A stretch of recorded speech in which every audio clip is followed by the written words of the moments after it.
வணக்கம். இன்னைக்கு வீடியோவில் நம்ம கீரை பொரியல் எப்படி செய்கிறதுன்னு பார்க்க போகிறோம். இந்த கீரையை செங்கீரைன்னு சொல்லுவாங்க. அதாவது சிவப்பு தண்டுக்கீரை, தண்டுக்கீரை மாதிரியே இருக்கும். ஆனால் இது கலர் மட்டும் சிவப்பு கலரில் இருக்குங்க. வாங்க இந்த கீரை பொரியல் எப்படி செய்கிறதுன்னு பார்க்கலாம். இதுக்கு வந்து நான் 2 கட்டு கீரையை இந்த மாதிரி பொடி பொடியாக கட் பண்ணி கழுவி எடுத்து வச்சுருக்கேன்.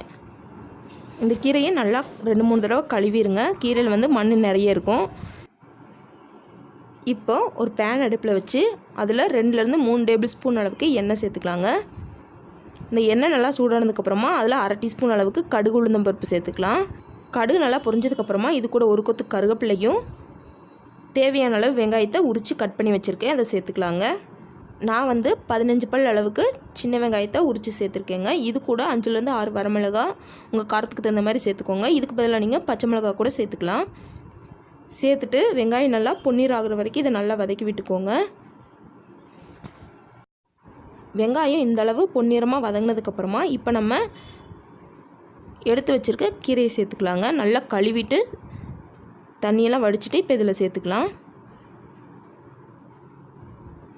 கீரை வந்து பார்க்க நிறைய இருக்க மாதிரி தான் தெரியும். வேக வேக வந்து அளவில் கம்மியாயிருங்க. சேர்த்துட்டு இது ஒரு 2 நிமிஷம் அப்படியே வச்சுருங்க. கீரை எல்லாமே நல்லா சுண்டிடும். அதுக்கு பிறகு நம்ம நல்லா மிக்ஸ் பண்ணி விட்டுக்கலாம். பாருங்கள், இப்போ ஓரளவு கீரை நல்லா சுண்டி வந்துருச்சு. இப்போ நம்ம இந்த கீரை பொரியலுக்கு தேவையான உப்பு சேர்த்துக்கலாங்க. உப்பு சேர்த்துட்டு இதை நல்லா மிக்ஸ் பண்ணி விட்டுட்டு இப்போ நம்ம இதை மூடி போட்டு இதை வேக வச்சிடலாங்க.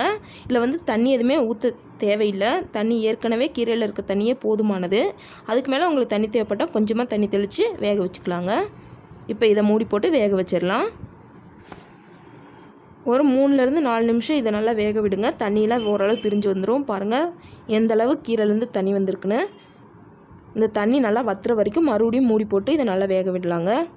கீரை வந்து நல்லா வெந்துடணுங்க, இல்லாட்டி வந்து செரிமான பிரச்சனை வந்துடும். அதனால் வந்து நல்லா தண்ணி வத்துற வரைக்கும் வேக வச்சிடலாம். பாருங்கள், கீரையில் இருக்க தண்ணி எல்லாமே வத்திருச்சு. இப்போ நம்ம ஒரு 1/2 கப் அளவுக்கு தேங்காய் துருவி வச்சுருக்கேன், அதை சேர்த்துக்கலாங்க.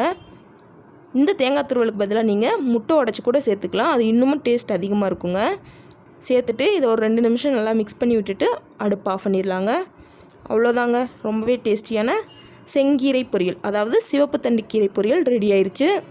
இதே மாதிரியான கீரை பொரியலை உங்கள் வீட்லையும் ட்ரை பண்ணி பார்த்துட்டு எப்படி வந்துச்சுன்னு கமெண்ட் பண்ணுங்கள். மறக்காமல் நம்ம சேனலை சப்ஸ்கிரைப் பண்ணிக்கோங்க, லைக் பண்ணுங்கள், ஷேர் பண்ணுங்கள். தேங்க்ஸ் ஃபார் வாட்சிங்.